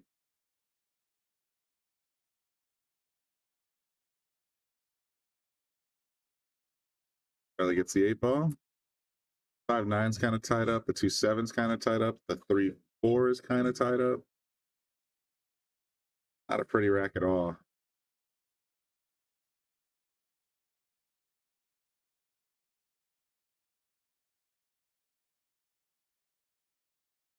All right, now the 2-7's open.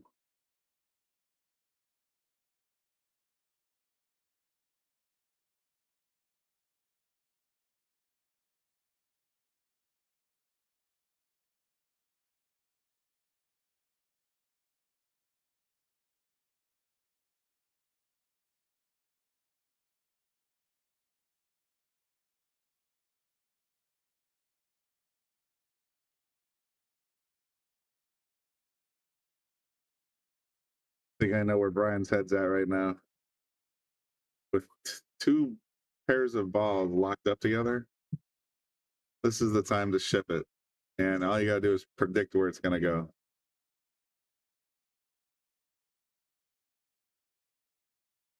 I'm going to call it cross corner. All right, here we go, folks. Flyin Marek in the house.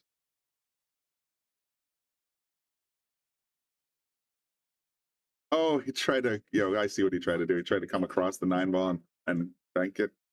That's okay.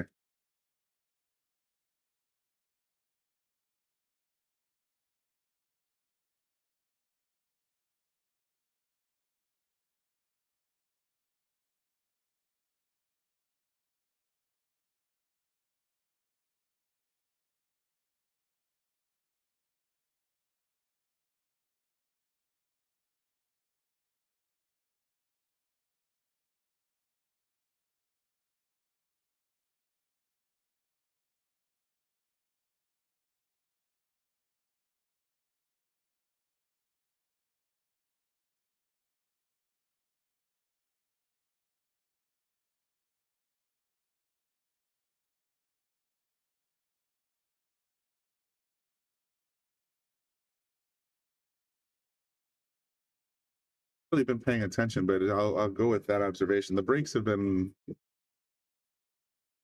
I mean, they're using a triangle break instead of a template. That adds some variability to things.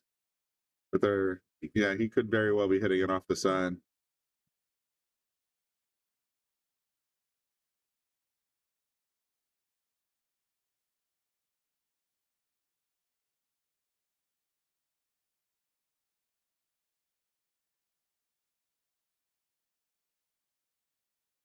Oh, he's going to stick him hard here between the 5 and the 9.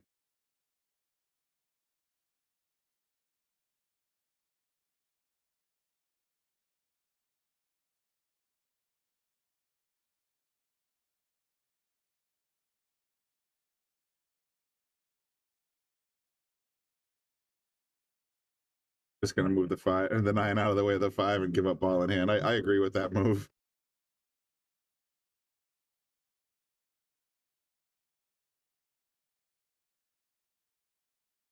Looks like we're gonna have a little bit of a player break.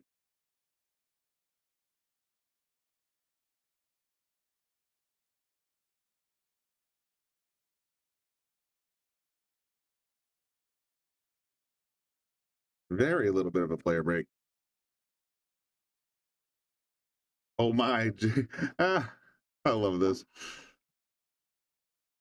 Love everything about this. Oh, boom. And no, I hit the replay button, damn it.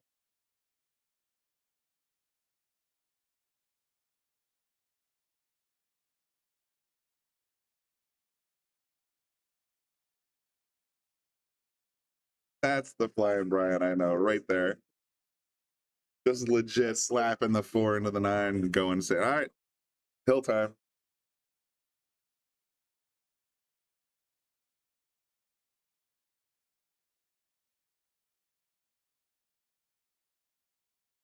Oh, there's Lucas. Ryan, or that's Ryan Collins sitting next to him. So we're gonna probably slide right into the next match after this one. Ryan Marek probably just walking around getting high fives for that kick, that 4-9 slap.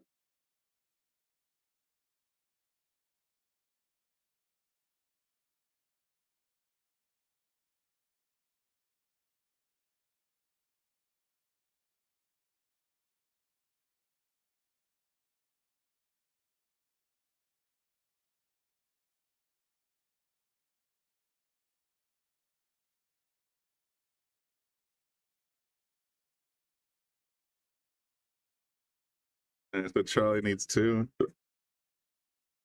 Brian needs 1. I don't know what the heck just happened here. Charlie just gave away ball in hand somehow.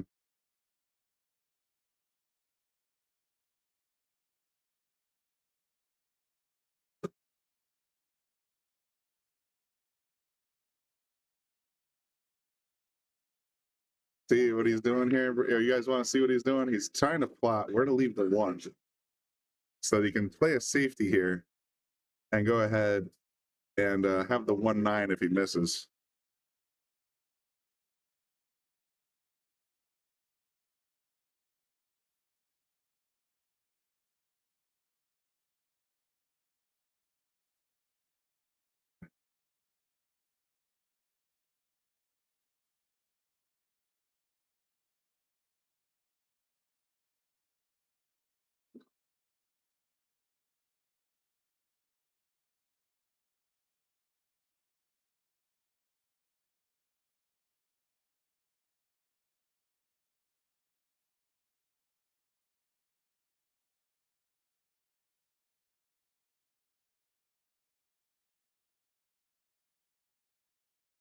Ryan's got his little jump cue in there. He's getting ready to dart it right down. I think he's 1 for 2 for this. Now he's 2 for 3. Gonna have to try one more time, I think.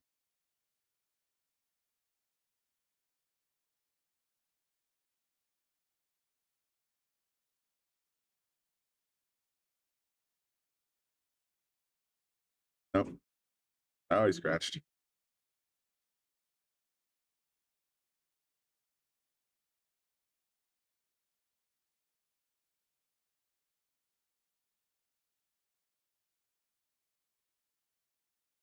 Would be funny if Charlie just played for this 3-9 combo right here. I'd giggle a little bit. I got to be honest. All right, he's still playing for the run out.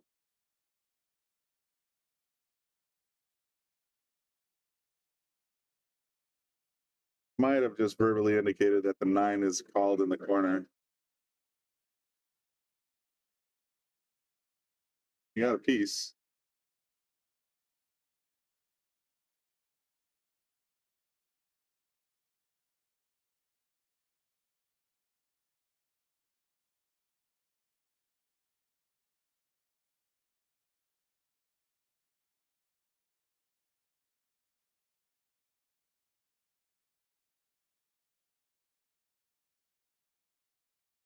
Jim, yes. Rob and Ryan will be on immediately following this broadcast. I'm sure they'll want a little bit of warm-up time, and I'll need a little bit of parking lot time, but figure 10 minutes after the broadcast ends, we'll likely go live right then and there with number 2, Ryan Cullen versus number 3, Rob Pearson.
Charlie, that's the death right there. I know sometimes you say to yourself, if it doesn't feel right, just stand up. But sometimes you just got to keep your groove.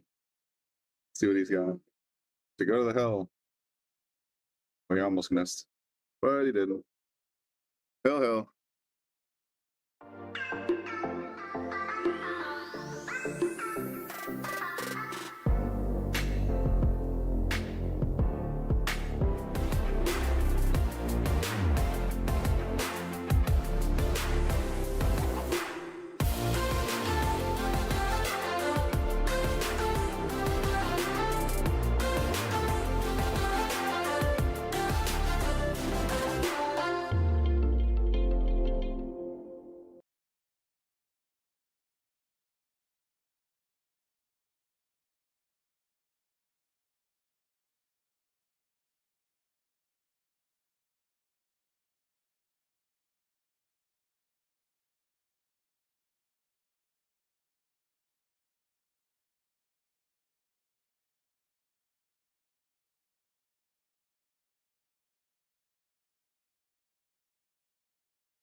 Workout, well, almost.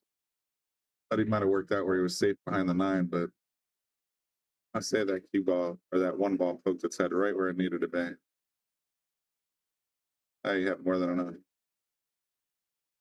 Went for the play of safe instead.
He's going to go with the 1-6-9 combo here.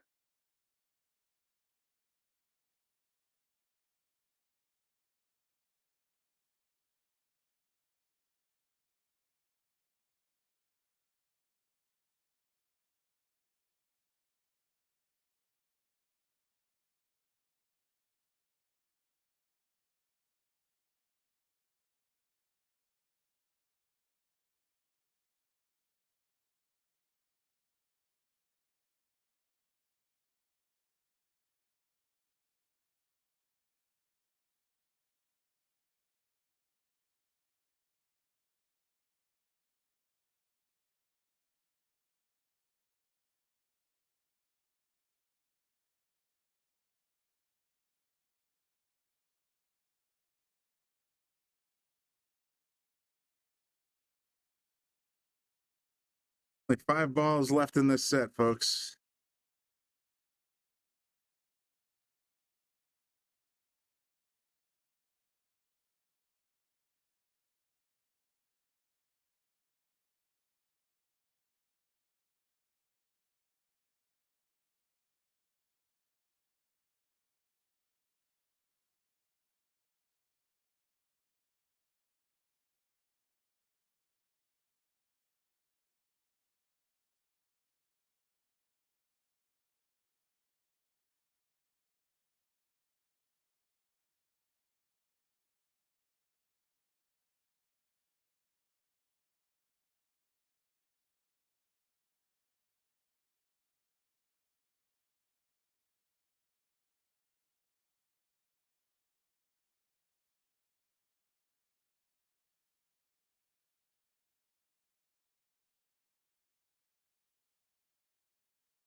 Get closer to the end of this match one way or the other. I just want to remind everybody, just make sure you hit like on this video, follow us on Facebook, and hit subscribe on YouTube if you want to be notified when we go live, because we will be going live shortly following this match with Rob Pearson in the number 3 spot challenging Ryan Cullen in the number 2 spot. You don't want to miss it. It's like these two guys are always a fantastic match.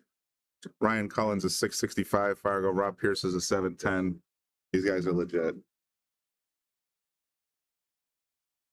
Looks like Charlie's going to squeak this one by.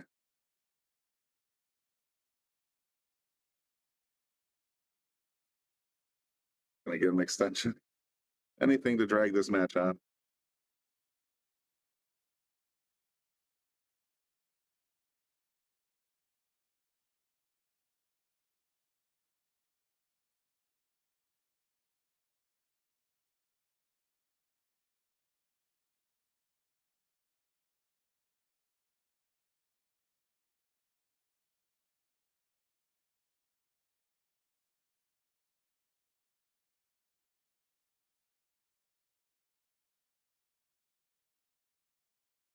Oh no. Wow.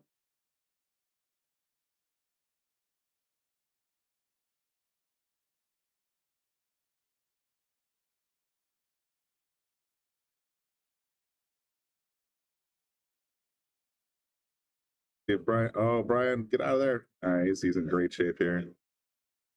And just like that, fortunes change. Brian will advance to 31. Charlie will drop to 32. Unbelievable. All right, guys. We're going to go ahead and shut down this stream. Get ready for the next one. Make sure you tune in for Rob Pearson versus Ryan Cullen coming up next.